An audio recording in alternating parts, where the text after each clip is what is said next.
I mean, mindfulness and meditation aren't necessarily the same thing. Meditation obviously is a practice of turning inward and tuning in rather than tuning out. That's kind of one way I like to kind of look at it, right?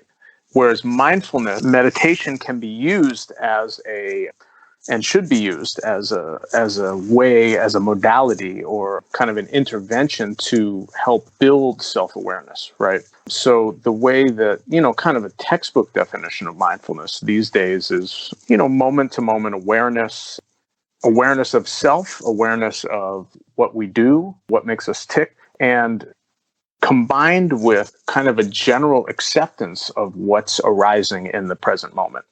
So what that looks like is very often we have this idea that things are supposed to be one way and not supposed to be another way, right?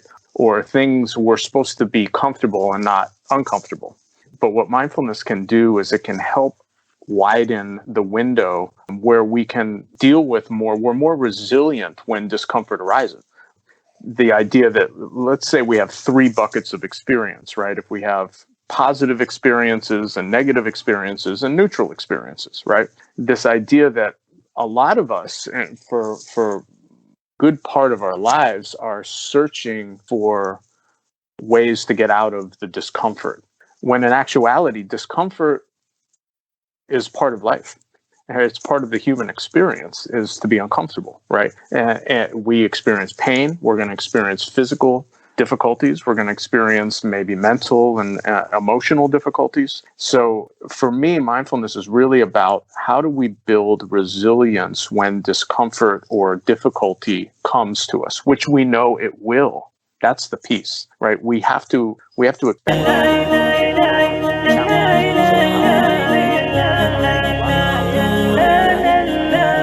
Welcome to the Purposeful Fitness with Coach Ola, where I dive in deeper into holistic health and fitness topics that would help you stay inspired, motivated, and dedicated to living a purposeful, fit life while pursuing for the Akhirah.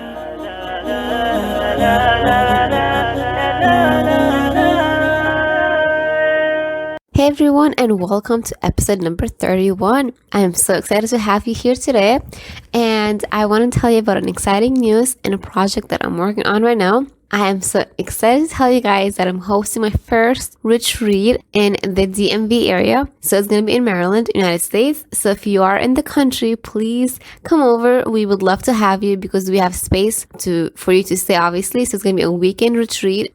And I'm going to have guests such as Zakia, where we're going to have a spiritual healing starting on Friday. And then during the weekend, we're going to have yoga with a meditation session, journal therapy. We're going to have a water aerobic and a swim lesson with me.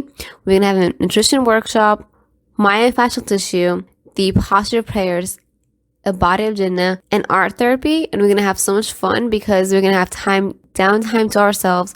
We're going to be doing activities and so much more. So please, if you're interested to sign up on the list, send me an email at befitforakhirah@gmail.com or head over to my website, befitforakhirah.com. Also, you can send me a DM or a personal message on Facebook if you follow me on social media at befitforakhirah. So this retreat is going to be a weekend. So we're going to start on Friday, inshallah, and end on Sunday. And so, again, to sign up on the list, please send me an email because we're going to have a limited space of 20 people maximum. So I would love to have you. And if you cannot come, inshallah, you can come again in the future.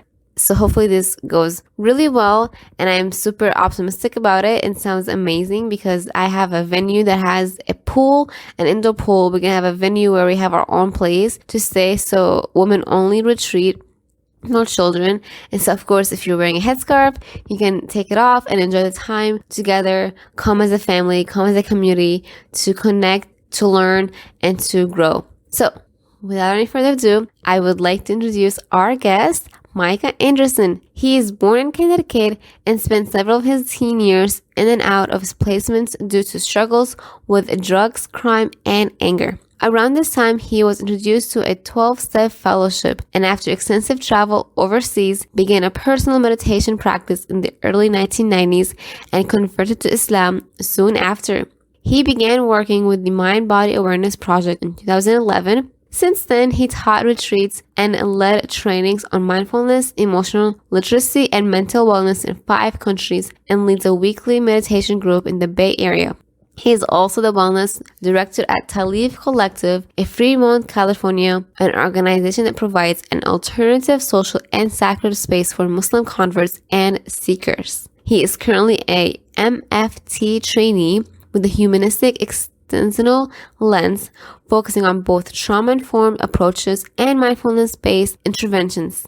Micah draws from a wide variety of personal experiences, including over 20 years meditation practice, a deep understanding and passion for youth counterculture movements, and an experiential understanding of the world's wisdom traditions, which he loves to translate in or to incarcerated and at-risk populations. Micah lives in Oakland, California with his wife and 2 children and received his master's in psychology from Sophia University in Palo Alto, California. He is currently undergoing supervision for his MFT license, which is so exciting. So today's episode, we talked about what is meditation really all about, what is mindfulness, what are the benefits of meditation mindfulness, how can we apply meditation to our daily life, especially with our fitness journey, and of course, much more. So without any further ado, let's welcome Micah. Hey, Assalamu alaikum, Micah. How are you today? Doing all right. How are you? Alhamdulillah. Thank you for coming on the show. And would you please tell us about yourself and what you currently do? Yeah, sure. So I currently work as a director at 2 separate organizations. The first is Talif Collective, which is a semi-sacred space for Muslims and seekers. And that is, we have 2 campuses, one in the Bay Area in Fremont, California, and the other one is in Chicago. So I'm the director of wellness programming there. And I also am an associate marriage family therapist in the state of California, where I see clients doing psychotherapy at Talif for some of our beneficiaries. And then while I'm there also, in a teaching capacity, I help out with Talif Academy, which is kind of the aspect of Talif that deals with training people to do similar work to what Talif does. So we do trainings throughout the U.S. in a variety of topics, a lot around holding space for people, learning how to kind of basic elements of psychoeducation, that kind of thing.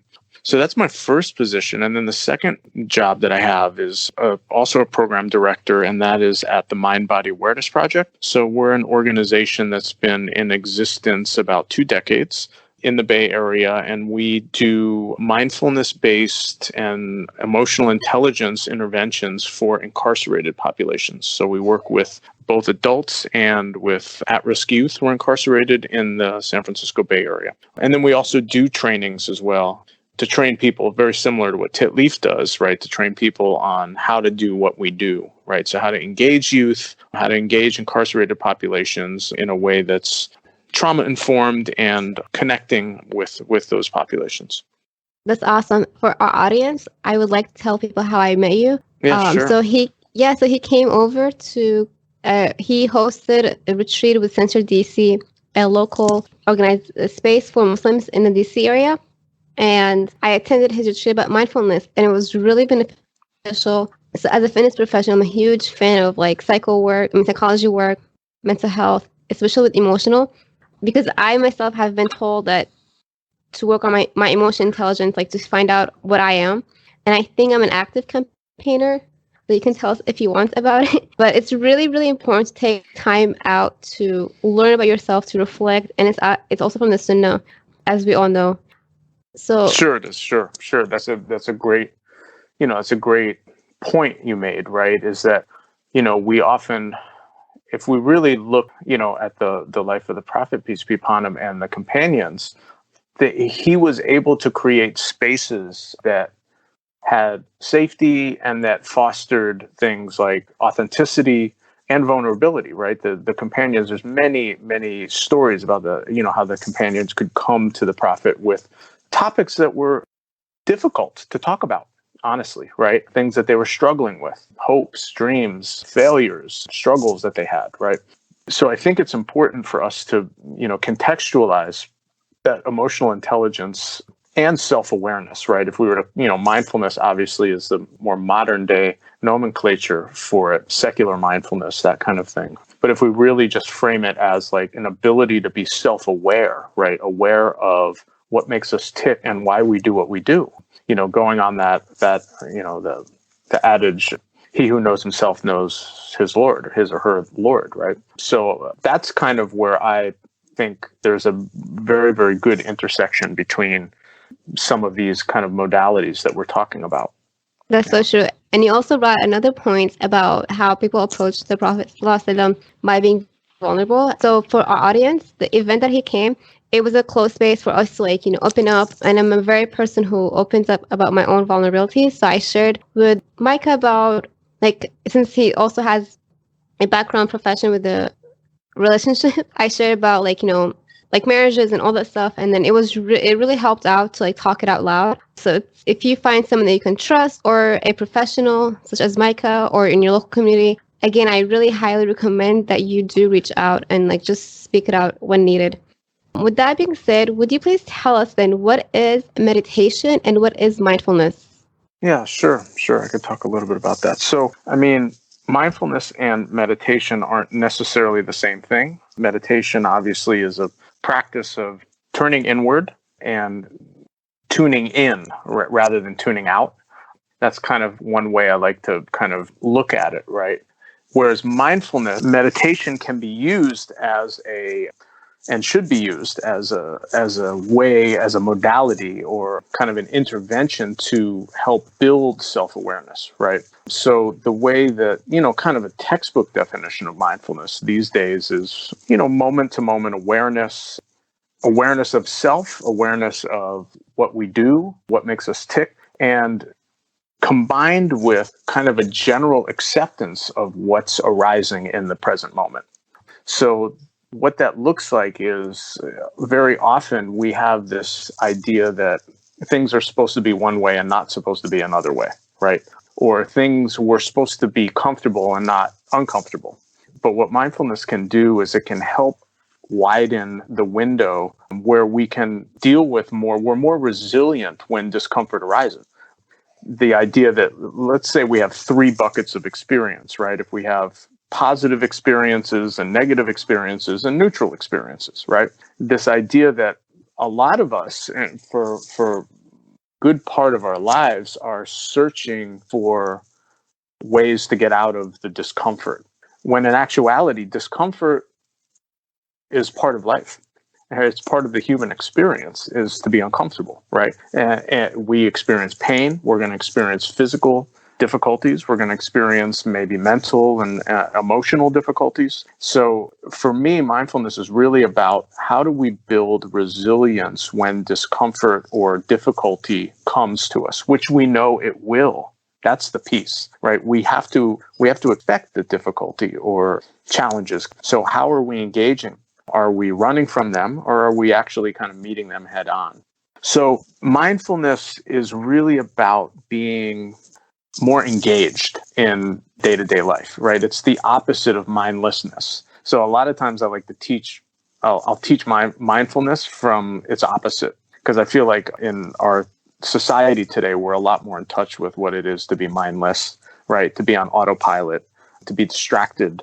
One teacher talks about this idea of continual partial awareness that we're in, right? We're never really fully checked in. We're always kind of, going from one thing to the next, or multitasking, or, skipping through our days, which turn into weeks, which turn into months, which turn into years. And the next thing you know, decades have gone by, right? So how can we learn how to reclaim time back for us and have time work for us, not work against us?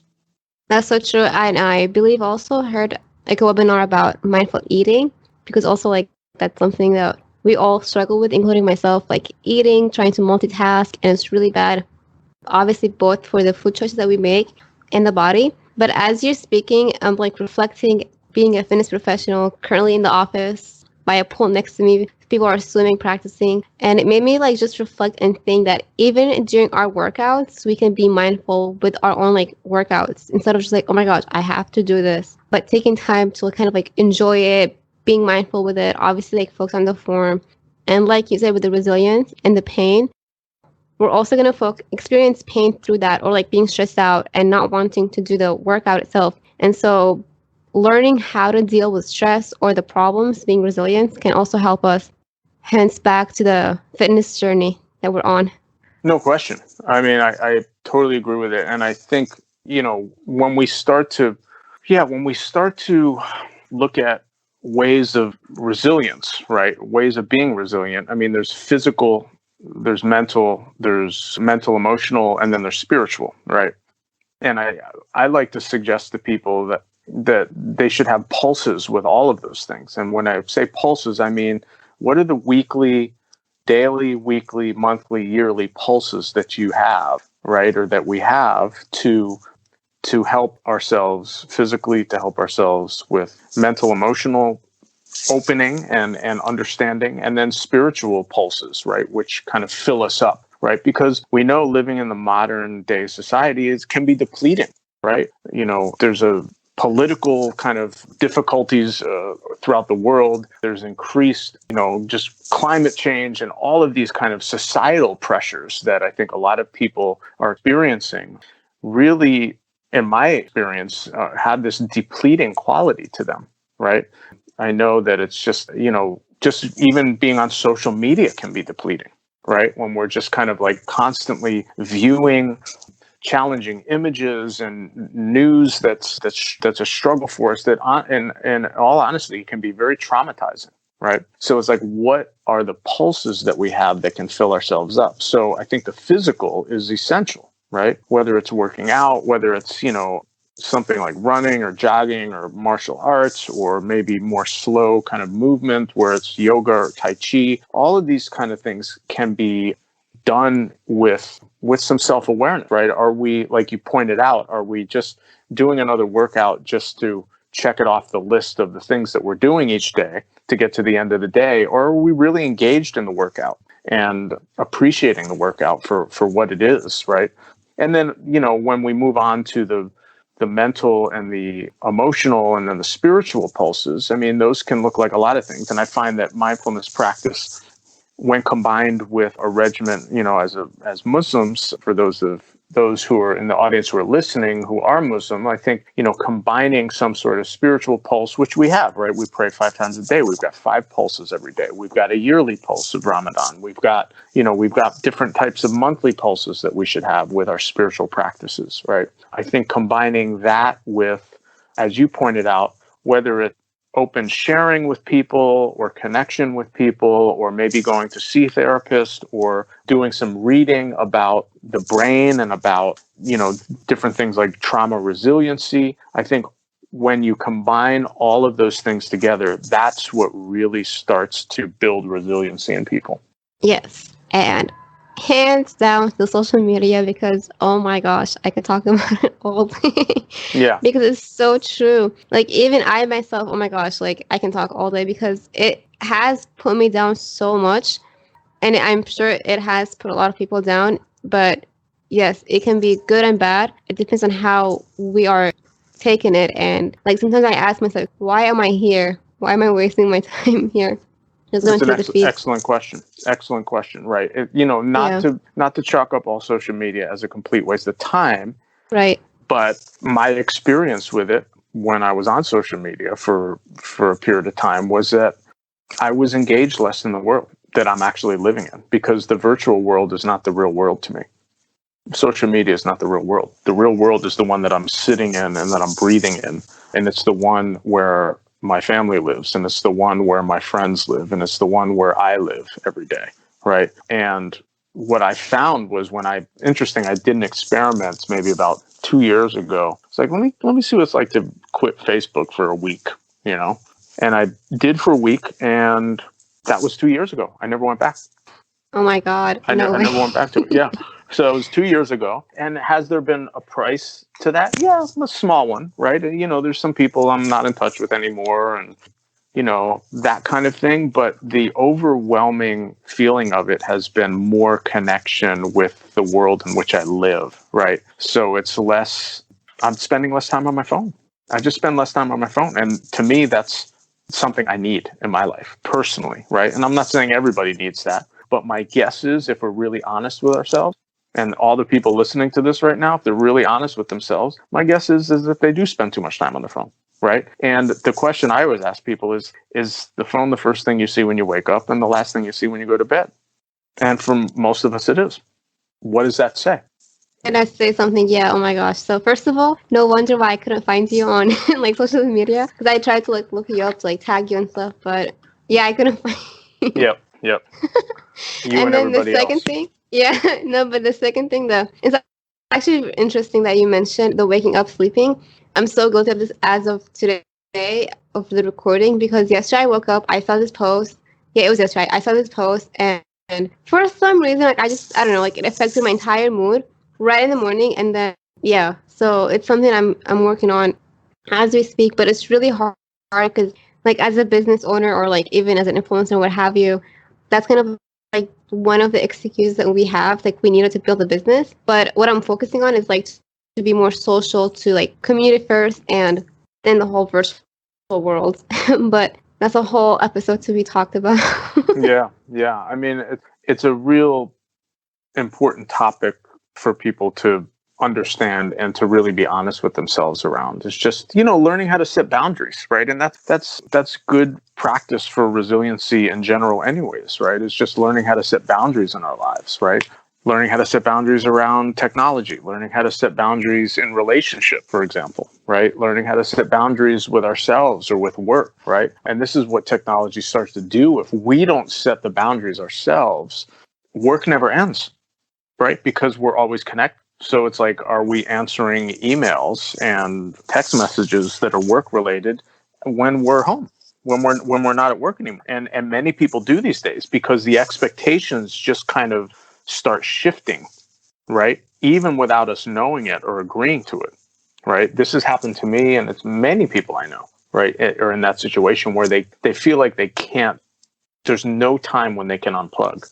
And this is, in my estimation, really problematic today in our society. So for some, people who want to try that kind of thing, I suggest, to see what it's like to, when you get home from work, one night a week, put your phone in the top drawer of your dresser and read some books and hang out with your family, or, you know what I'm saying? Like, put it away for an evening a week and see what that feels like. Right. And my guess is first there'll be anxiety, right? Because it's like, what am I missing out on? Right. We talk about FOMO, or like fear of missing out. And I like flipping it and say, like, there can be JOMO. There can be joy in missing out. Right. Yeah. These are really great tips, and inshallah that we can all work on it. Making no excuses. Just ask yourself, like, why are you on like social media, or why are you doing, like, keep asking these questions, whether it's social media or work or anything you're working on. Try to be mindful, again, including social media. Yeah. So if you can tell us then, I know we can't touch base on it, but what are the benefits of meditation and mindfulness? Yeah, sure. I mean, there's a lot. I mean, I think, starting with just simple ability to manage stress, right? Which we all experience. Everyone experiences stress. The world exists because of stress, right? Cells exist because of stress.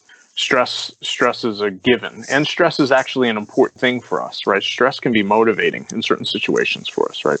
And it can also be debilitating, right? So I think one of the main things that I've found, is just the general ability to manage stress in a more healthy, sustainable way. And then as you start to kind of get deeper with the practice of mindfulness, so whether you're using meditation, right, specific techniques which help with, help kind of ground ourselves in the body. So this idea that the mind will do what it does. And a lot of times, right, anxiety exists in the mind, right? When we perceive a situation that's threatening or difficult, and then the brain starts to react stress, right? So what mindfulness can then start do after the stress is really start to understand like what our triggers are, right? So like, are there certain things in certain situations that are particularly triggering for us? Maybe in relationships, right? Maybe it's with particular emotional states that we struggle with, right? Maybe some of us don't deal with guilt well, or we don't deal with anxiety well, or we don't deal with grief well, which again are all natural occurring emotional states that we're going to have as humans. Right. So what it can start to then do is we start to know like what makes us tick and why we do what we do. Right. The good, the bad, the ugly. So as the practice deepens and continues, we start to inhabit the body a bit more. We start to understand elements of the way we think, the way that we act, the way that we engage with other people. It can help uncover even maybe more difficult things like personal struggles in our personal history or traumas that we've experienced from as early as childhood. So mindfulness can be even used as a therapeutic tool to help uncover parts of our past that may be missing. Right now, this kind of stuff I wouldn't necessarily encourage people to do on their own. I think that this is where it can go, if that makes sense, right? If you kind of like, if you keep drilling down, right? So it's like the first level is just like stress reduction, and then you drill down more. We start to kind of hit what in psychotherapy we call core material. It's like, who is Micah? Like, who is Micah, and is Micah who I think he is, and how can I be in relationship with Micah in a deeper, more authentic way? So I think when we start to really get down to the depths of like what mindfulness can do, it can help with building empathy. It can help with emotional intelligence and a deeper understanding of emotional states. And then how do we engage those emotional states? Right. So if we're the type of person who may have issues with anger or frustration, what do we do with those emotions when they arise? Right? Because anger is going to happen, right? It's this idea that what do we do with the anger? Are we acting on it in a skillful, healthy way, or are we birthing the anger in a way that's dysfunctional and harmful, right? So I believe that there's a way through mindfulness to start learning how to engage difficult emotional states in a better way, which again, as we, look back on what we talked about before, right, with these different types of experiences, right? The positive, neutral, negative. A lot of times with difficult emotional states, we don't want to feel them because they're difficult. We don't want to feel anger. We don't want to feel grief. We want to feel good. We want to feel happy. We don't want to feel sad. But the bottom line is grief may be an actual important emotion for us to experience when we have loss. What's the opposite of grief? Apathy. I mean, if you lose somebody important to you, you do want to experience grief. It shows that you care. Right? But how do we start to gauge that grief in a way that's not going to be debilitating, to use that word again? Yes. Oh my gosh. I'm like laughing because there's so much I want to say about this. First of all, I'm laughing because have you watched the movie Inside Out? No, I haven't. Oh, but I know about it. No. Yeah. That's so funny. I just watched it like about 2 weeks ago at my friend's house. And it's so funny because it's like inside this like little girl's mind, and like, right. It's just like 5 emotions and what have you. So right. The summary of the movie is that it's okay. You need to cry. You need to be sad to survive. Like, you don't have to be happy like 24/7, because the emotions in the girl's head were like fighting each other, and like they lost in subconscious mind, and then it comes back, and then sadness took over, and the little girl cried to her parents. She was so sad because they moved away. But that just points like it is okay to cry, and it's important to be sad. I mean, it's important, but it is okay to experience and allow those emotions to play in your life. But then how you deal with it is what matters. And about anger, that's something I actually really struggle with. And I'm a huge person of reflection. So I write in my diary. I have my diaries back in the day. And so as I'm reflecting and like asking myself, like, why do I get angry really fast? Because it's something that I can control. And like my history, my past plays a role. My environment plays a role. And as I attend like other events with women who are going through like emotional abuse or physical abuse or what have you, like all of that plays a role, but it's like not, you don't have to like, live with it and be stuck with that anger reaction like for the rest of your life. But acknowledging that something that you struggle with, it's, in my opinion, what's important. Yeah, it's almost this idea of like name it to tame it, right? It's Yeah.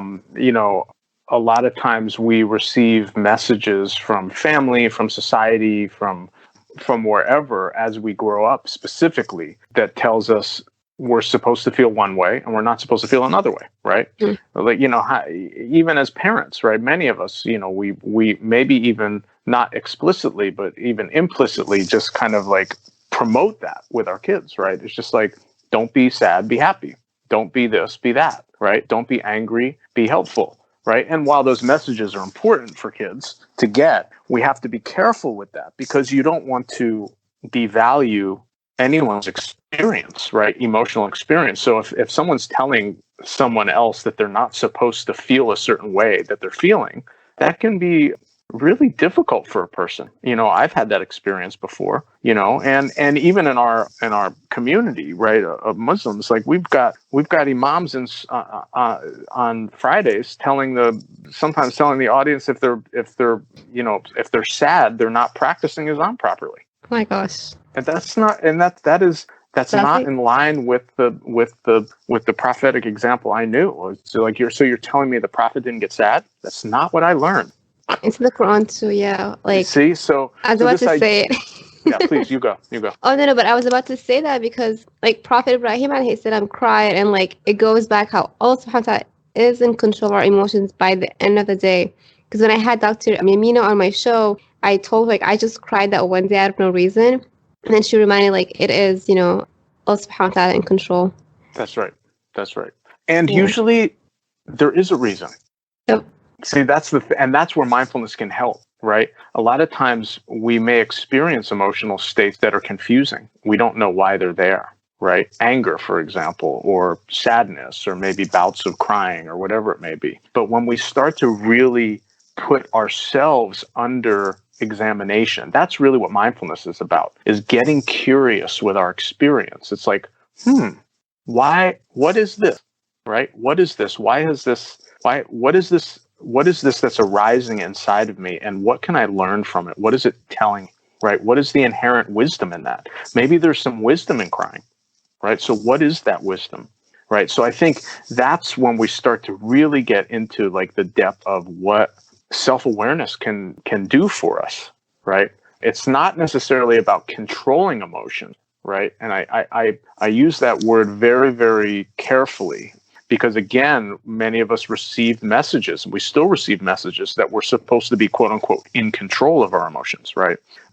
Often that ends up looking like resisting emotions or denying emotions, right? Or saying I don't have an anger problem, but you scream at everybody you meet, right? Or you pop off at the smallest little thing. So it's really about starting to be aware of and I've used this term before, right? What our trigger points are. What are the things that kind of set us off? And then going a level deeper, why is really the question. We want to get to the why, right? Why is this? Why? Maybe it's because as a 3-year-old kid, I received messages from my father saying, good boys don't cry, right? And I internalized that as an adult, and now I'm completely detached from the ability to cry. Whereas mindfulness can help kind of get to the root of that, right? And a lot of times if it is, substantial trauma from our childhood or, early childhood trauma, we do need the help of a professional or a therapist or psychologist or someone like that who can kind of help us navigate that, because it can be very, very difficult and confusing for people. Yeah. Thank you for mentioning that as a reference. If anybody who's listening hasn't had a chance, I highly recommend to go back and listen to the episode with Jonathan on why men's health matter and how to overcome addiction, because it's good to have a men's perspective. And as you said, a lot of times men do not know how to deal with their emotions, or they think it's not okay to cry. So that episode really talked about it from a man's perspective. But as a fitness professional, as you're speaking, I'm just thinking it's so frustrating on my end to keep seeing on social media or anywhere people are consuming these influencers or other fitness professionals who are just sharing workout videos. But it's not enough, because yeah, it's good to be motivated, but then You can't just watch a video and then go do it on your own. And that's like not being mindful. So that's another way on how to connect mindfulness to exercise, fitness, and social media world as well. So you did talk about the benefits. Then how can we apply meditation into our day? Yeah. I urge people to start really simply. And again, that's prophetic practice, right? Doing something regularly for a short duration, right? A lot of people, when they first learn about mindfulness or they've had a good experience with it, they're like, oh, cool, I'm going to, meditate for 45 minutes a day, for the rest of my life. And it's like, no, you're not. No one's going to, that's a very, very tall order, right? So I encourage people to start easy, right? Find a recording, if that's helpful, of some guided meditation with just some basic like mindfulness of breath. That's usually the first place or one of the early places to kind of start with, is just the breath, right? Is learning how to be curious about the breath and using the breath as like an anchor to the present moment, right? Because the idea that the breath is moving, it's something that we can bring attention to, we can focus on it. Even right now, as you're sitting there, right, listening to this or whatever you're doing, you can actually start to feel the breath, right? You feel it going in and out, right? Maybe it's at the tip of the nose, maybe it's the rib cage expanding and contracting, right? So what we do with that practice is we try to link the mind or the focus of the mind on the sensation of the breath. Right. So then the mind starts to drift off to the future or to the past. And every time it drifts off, we catch it whenever we do. And if it's after a minute, fine. If it's a second, fine. If it's 10 minutes, fine. And then we come back to the breath. And that's what the process of mindfulness meditation is. It's one of forgetting and remembering, drifting off and coming back. So it's not like we're trying to stop thought from happening, but it's more that thoughts kind of they kind of go into the background a little bit, right? And at the foreground is the body, right? Is the breath. So what I would suggest for people is start with, a couple days a week, maybe 5 minutes a day or 6 minutes a day. Sit down, find a place that's quiet.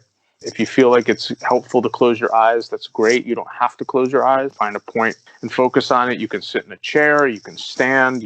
As you pointed out, there's mindful eating where we're, kind of experiencing the sensations of chewing and taste, and it's really slowing down the process of eating, right? There's mindful walking when we're focusing on each step that we're taking, right? Kind of intentionally. So with the sitting practice of mindfulness, find a space that's quiet, sit down, get comfortable, sit in a way that's upright and not uptight, and just start to go within and track the breath. Now, a lot of people do find that recordings are helpful in the beginning, and there's plenty of books and reading materials. I mean, there's no shortage of pointers and websites and books and materials on mindfulness and how to do it. So I hope that helps a little bit. It does a lot, actually, because on my podcast, the interview with Imam Wissam, he and I did talk about meditation, the breath work, especially in terms of like how it helps with the Quran recitation on his end. Then I brought it back to fitness journey, and then we ended it with an actual exercise of breath work, and then a small segment on meditation with bringing Allah's 99 names into it. So if anybody wants an actual audio, go back to that episode. It's toward the end. It's really helpful, so I highly recommend it. Yeah, and I think that just one last thing too, on that note, like, the practice of like just tracking the breath, right? Sitting down for a period of time each day. What I found was that it starts showing up then in other areas, right? So for example, maybe I'm a little bit more checked in and a little less distracted when I pray, for example. That's one benefit that I've found, right? Because we all know that when we go to pray, the mind starts to wander. It drifts, right? It goes to different places and it goes to the future and the past and starts thinking about stuff that we shouldn't necessarily be thinking about when we're praying, but that's what the brain does. The brain thinks. So think of mindfulness as a tool to be able to bring ourselves back into the present moment. And well, that's a skill that I think we could put into a lot of different areas, right? Into our worship, into our physical workouts, into eating, into relationships, right? So it really then starts to widen the scope of where the benefits start to show up, if that makes sense. Yes. I feel like we can talk about this all day. There's so much, and it's really important, especially with the prayers, as you said. Are there any questions that I should have asked, but I didn't? Probably lots. Probably lots, but maybe we can save them for part 2 if you'll have me back someday. I will, inshallah. So a really good summary of this amazing talk is that, guys, take time out of your busy day, hit the little pause button, reflect, meditate, and then be mindful. So besides social media, where can someone stay in contact with you? Excellent question. Yeah, I mean, I can hand out an email address. I can give you maybe the mind body awareness one. So it's just Micah, MICAH, and then at mbaproject.org. Awesome. And everyone listening, check in the show notes to check it out, and I'll have the links for you to also refer back. Jazakallah khair. Thank you so much. Oh yeah, and it's a real pleasure. Of course, and inshallah we can have a part 2 of this. Yeah, that'd be great. Inshallah. Cool. Thank you for tuning in. If you've enjoyed this episode, make sure to subscribe today and leave a 5-star review. You can also screenshot and share this episode with a family or a friend. Be strong, be fit for Akhirah.